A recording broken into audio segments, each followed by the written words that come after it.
Hi, this is Cheryl, and welcome to my Pinstriping 101 video. We're going to discuss pinstriping practice today and what we need to conquer. And that would be paint consistency, brush pressure, curves left and right, clean points starting and stopping, and symmetry. So the first thing you should do is get yourself a picture frame and make yourself a 1-inch grid and put the brush strokes down that I have on my video here. The straight, the partial curves as in 2 and 3, the curves as in 4 and 5, or actually 4 and 5, and the S curves as in 6 and 7. So I'm doing my practice strokes, and we want to make sure that we first get the paint consistency correct. And this is a little hard to explain. I think it's going to be more trial and error for you. What you need to get is like an old magazine or the flyers that you get in the mail, the cardboard type with the waxy finish. And you can use those to palette your your brush. I am using a Mac 000 brush, sword brush, and you need to get some one-shot painters, sign painters paint, and you can get that in any color that you like. 1 can is all you need, and some odorless mineral spirits. So today I'm practicing my strokes, and I'm going to be practicing some design work in a second. And the next thing you need to worry about is brush pressure. You need to keep a consistent pressure on the brush to get a good line. I am not moving my hand, I'm moving my whole arm, and I'm using my other hand to rest my painting hand on. I'm also using my fingertips to keep the pressure on the brush steady. So my fingers and my fingers holding the brush are pretty steady, and I'm pulling with my whole arm. So the next thing is the curves. The curves, you might need to twist the brush between your fingers a tiny bit to go in one direction or the other, and that will help to keep the brush from flaring out. And in this practice, I'll be working on my clean points. In other words, making my connections clean, so that they don't have any crisscrosses or mismatching. The practice is, to make a good point. The other thing you need to practice is your starting and stopping points, where you lay down the brush and where you pick up the brush. And typically, I do not slide. I put my brush down, pull, and then lift my brush up. And you will get some clean starting and stopping. But you have to practice the target zone. In other words, where you want to start the line and where you want to finish the line. And here I'm working on my symmetry. So I'm using the grid as a guide.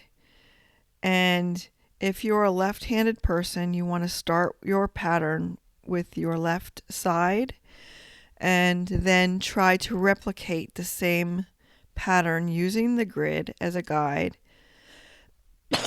Excuse me. To create the same exact thing on the other side. So I'm going to do a curve line from one point to the end, the other point here. It's a partially curved line.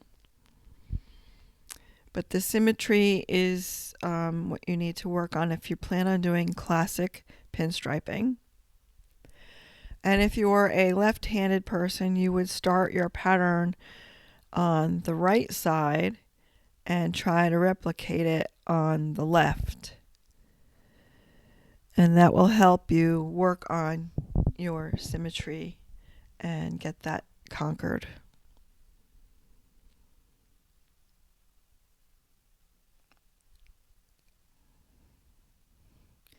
So there's no rhyme or reason about how I'm doing this. I'm just picking a spot and doing my lines and trying to replicate them on the other side, which I just did what I suggested you not do. Is I started mine on the right side. I'm right-handed.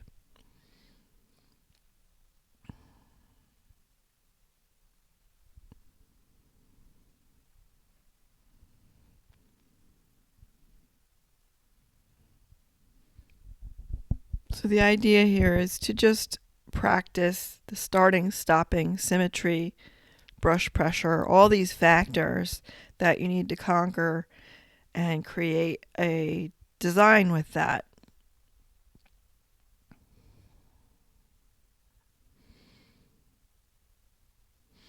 Now I take private lessons with Howie Nisgor.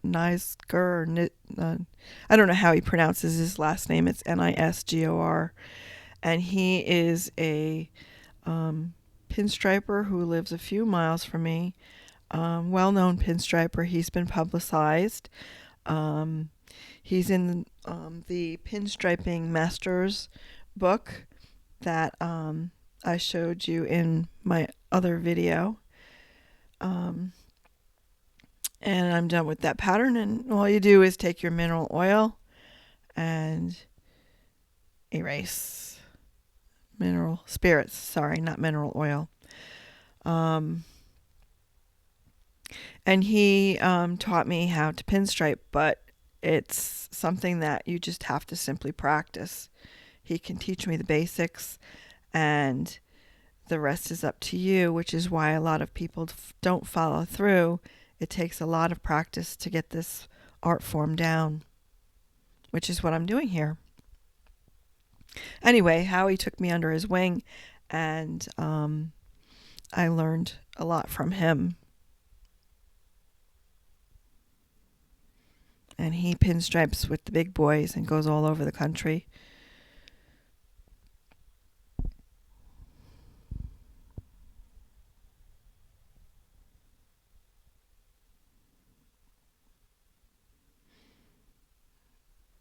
I had him come to my house, and he pinstriped my husband's custom truck.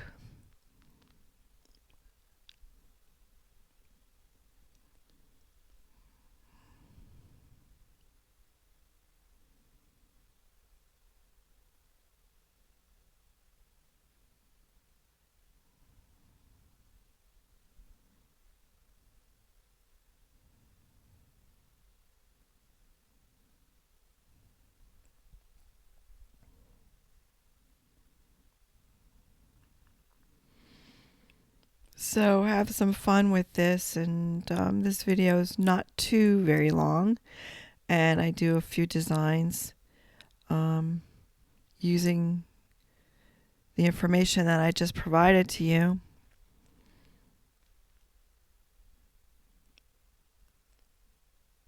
And I was going to explain to you about the consistency of the paint. Using a magazine, or the flyers you get in the mail, use your odorless mineral spirits and put some paint down and a little bit of odorless mineral spirits, and you want to palette your brush. And I'm consistently paleting my brush off camera. You don't see it, but I'm constantly going back and forth, adding a little odorless mineral spirits to my paint, because it does evaporate and the paint starts to dry. So you need to keep that paint to the point where it works for you, and your brush has a little bit of drag. You'll feel it when you start working with the brush, what works for you. You need a little bit of drag, not a lot of drag, but you also don't want to thin your paint out too much because then you won't get a line. It'll just make a mess. It'll just won't work for you. And that's what practice will do for you. It will let you figure out what works and what doesn't work. And it really is by trial and error and doing it to get a feel for what you need. Also, the weather plays a big factor in your paint as well. If it's hot, if it's cold, it does affect the paint, and you need to work with it. So now here I overcrossed my line on one side, so I did it on the other side and I incorporated it into my design. So it worked for me. So that little mistake is incorporated into the design. If you can't do something like that and make it part of the design, then you have to erase it. And alcohol would be the best thing, and a Q-tip to try and erase it out of a pattern like this. But you really want to avoid that as much as you can.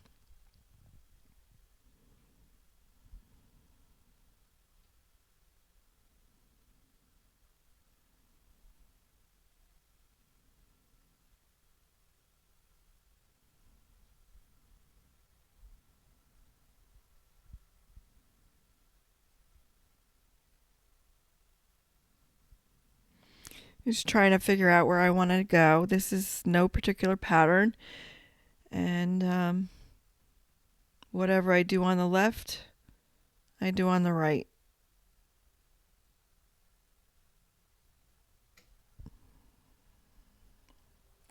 Looks like a bug right now.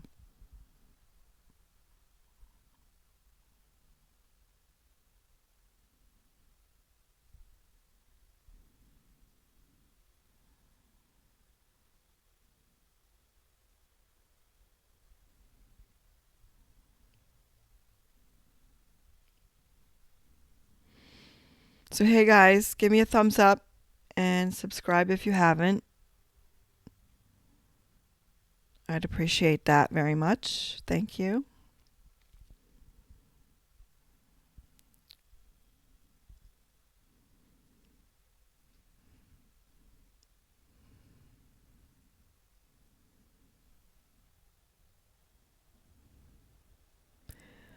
And at the end of the video, I'll put a link to my other pinstriping videos.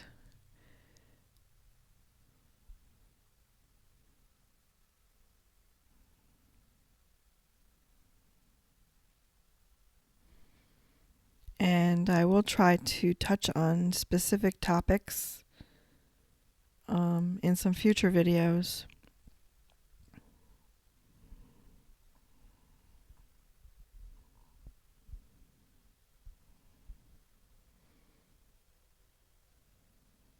And today is December 10th, 2020, and I think I'm going to go in my art studio and work on some airbrushing.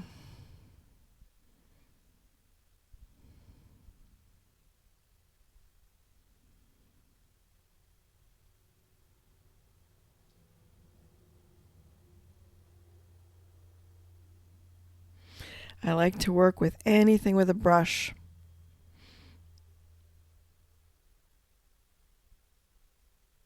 Including watercolors.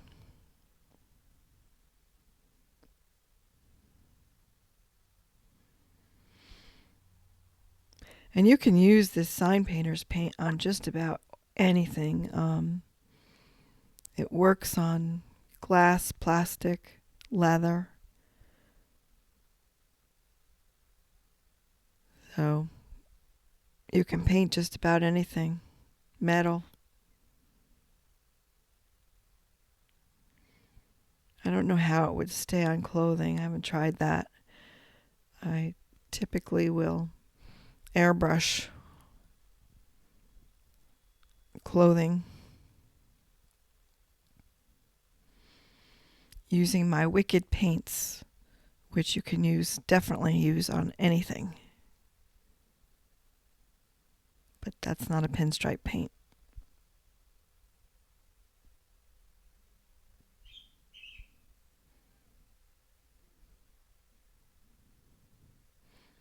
So I hope this video helps somebody out. Let me know in the comments if this helped you, and let me know how you're doing. I'm curious to know how people are doing with their pinstriping. And I left this video at regular speed so you can see exactly what it is that I'm doing for my practice. And everyone practices. They have to get back into the flow of it before they paint anything of importance. Because you do get rusty when you put the brush down for a while.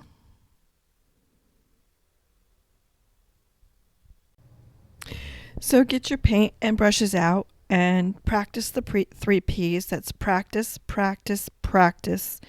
And you'll get good at this. Hit the like button and subscribe if you haven't. And I'll be back with another video to help you out. And I'll see you then. Thank you for watching.